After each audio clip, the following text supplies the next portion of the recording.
Assalamualaikum Bang Pragivari. Ini adalah pengalaman yang dialami oleh paman saya.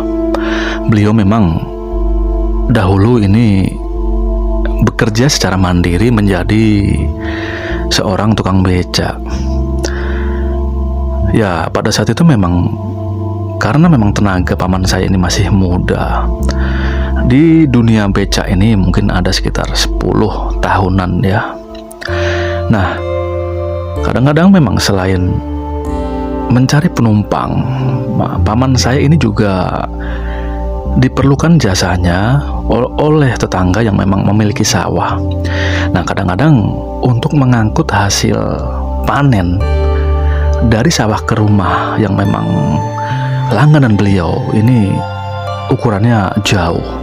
Nah, disitulah kadang-kadang ini ya lumayan bisa mencapai 5 bahkan 10 rit, karena memang untuk pengangkutan ini kan terbatas. Dan peristiwa itu terjadi ketika ada satu permintaan dari tetangga, yaitu yang beliau ini termasuk seorang petani yang sukses. Nah, ini meminta tolong kepada paman saya untuk mengantarkan hasil gabahnya ke tempat penggilingan padi. Karena memang kondisi pada saat itu untuk menyewa sebuah truk lumayan mahal. Makanya yang terjangkau ialah menyewa becak yang dipunyai oleh paman saya.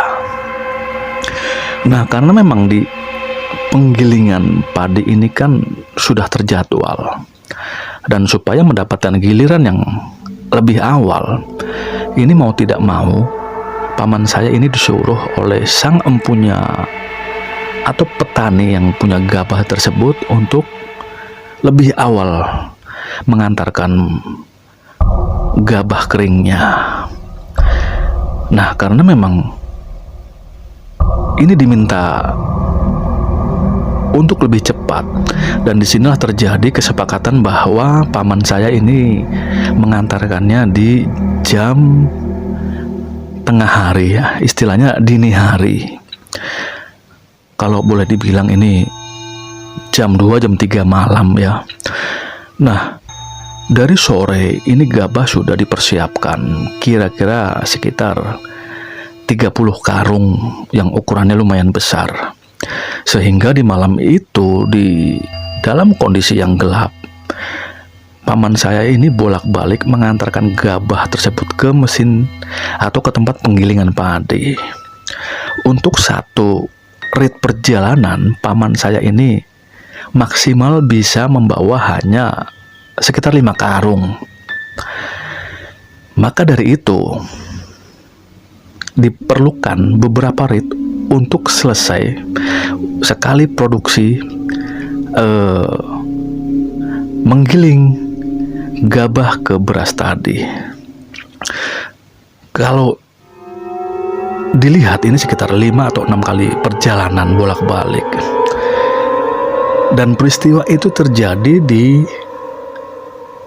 perjalanan terakhir paman saya. Dan dari perjalanan awal hingga yang kelima ini tidak mengalami peristiwa yang aneh. Walaupun memang sebetulnya ini melewati jalan yang ukurannya 12 atau 13 km dari sang empunya gabah. Dan kondisinya juga selain penerangan yang kurang, ini banyak tanjakan dan turunan. Belum lagi di tengah malam yang gelap ini sama sekali tidak ada orang, kecuali hanya beberapa gelintir orang yang memang akan pergi ke pasar. Nah, kembali lagi ke cerita. Dari perjalanan pertama sampai kelima ini tidak ada masalah. Namun masalah ini terjadi di perjalanan terakhir mengantarkan gabah keringnya ini ke tempat penggilingan padi. Jadi ketika tepat berada di depan gerbang pemakaman umum, ini mungkin karena faktor kecapean atau letih, paman saya juga menggenjot becanya ini dengan tenaga yang hampir habis.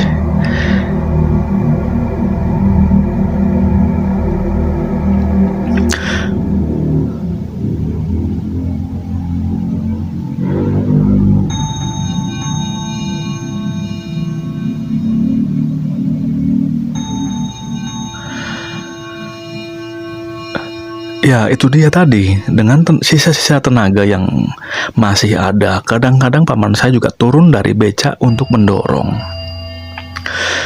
Nah, tepat di depan pemakaman yang kondisinya sama sekali tidak ada penerangan, beca yang dikemudikan oleh paman saya ini mendadak tiba-tiba berat. Mau tidak mau paman saya pun turun dan mengganjal becanya ini. Dan paman saya ini melihat ke sekeliling. Suasana sangat sepi, apalagi tepat berada di gerbang pemakaman umum yang jaraknya dari jalan ini tidak ada 3 meter. Nah, setelah selesai mengecek becanya dan dilihat tidak ada sesuatu yang mengganjal, akhirnya pun paman saya ini melanjutkan perjalanannya. Nah, sayangnya ketika baru beberapa genjotan, beca paman saya ini pun oleng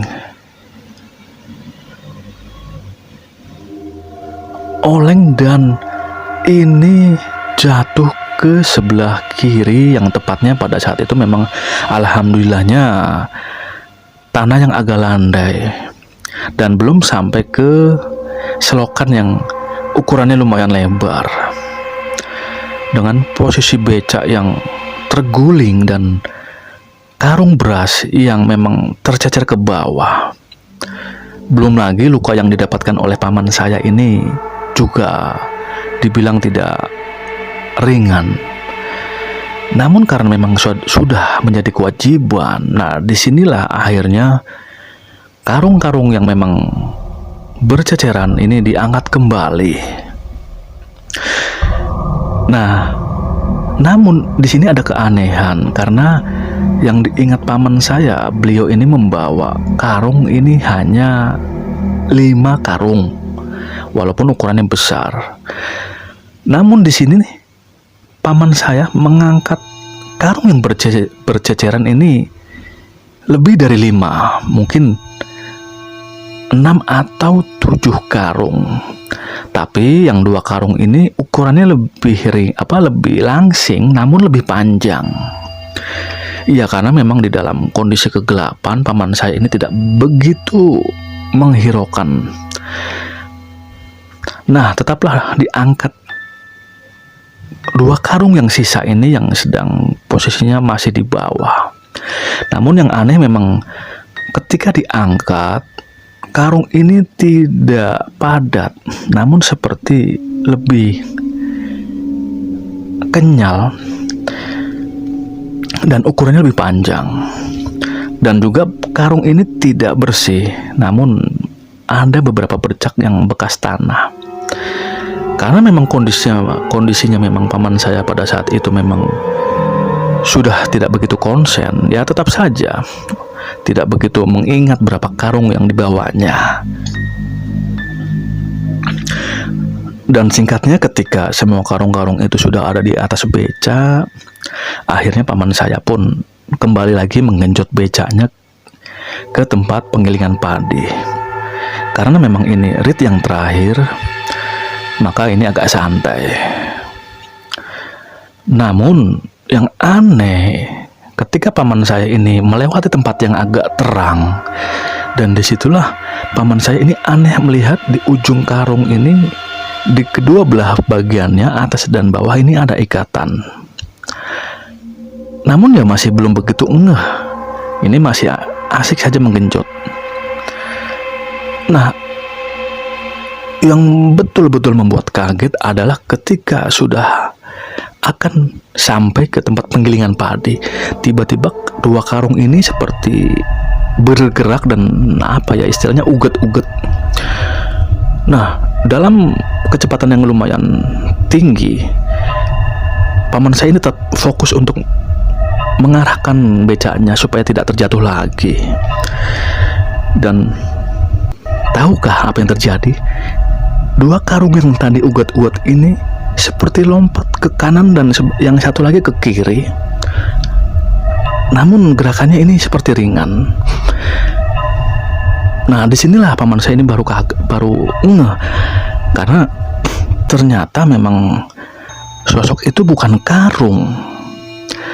Lebih tepatnya ini seperti sosok pocong yang dengan kondisi kain yang sudah bercak penuh tanah. Nah, karena memang sudah ngeh dan sudah kondisi pikirannya sudah agak fokus, akhirnya tetaplah digenjot dengan sekuat tenaga. Dan yang membuat lebih tenang, hari semakin ramai, walaupun tidak begitu ramai ya, karena sudah terdengar dari kejauhan ini azan subuh. Nah, ketika sampai ke tempat penggilingan, akhirnya langsunglah paman saya ini terduduk lemas sambil ngos-ngosan, dan di sana memang sudah ada beberapa kawan yang menunggui gabah keringnya tadi, dan langsung segera ini mendekati kawan-kawan tersebut dan segera meminta air karena memang sudah mandi keringat. Dan setelah agak reda, akhirnya paman saya pun menceritakan kejadian yang tadi dialami oleh paman saya.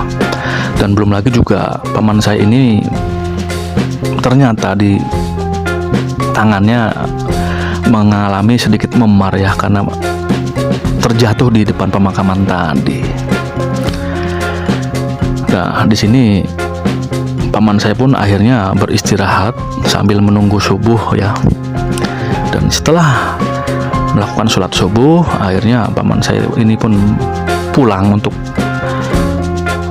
kembali lagi siangnya atau siang nanti untuk mengambil hasil dari penggilingan padi, yaitu bang yang dialami oleh paman saya dahulu. Sebuah peristiwa ketika paman saya ini memang bekerja sebagai tukang beca.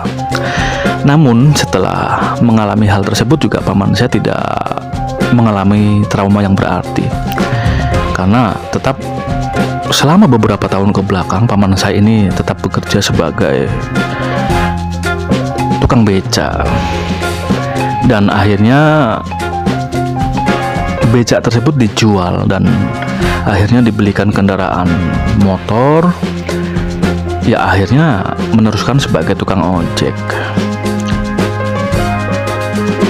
Terima kasih Bang Pra sudah mau menceritakan cerita yang dialami oleh paman saya. Terima kasih. Wassalamualaikum warahmatullahi wabarakatuh. Ya, tadi adalah sebuah cerita yang diceritakan oleh Mas Han. Nama tersebut memang bukan nama sebenarnya. Dan pengalaman ini memang dialami oleh sang paman dahulu kala.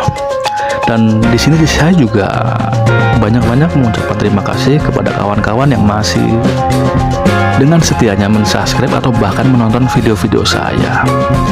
Saya ucapkan juga, saya meminta maaf jika selama ini mempunyai berbagai kesalahan atau memang baik tutur kata ataupun tindakan saya. Saya tutup. Wassalamualaikum warahmatullahi wabarakatuh.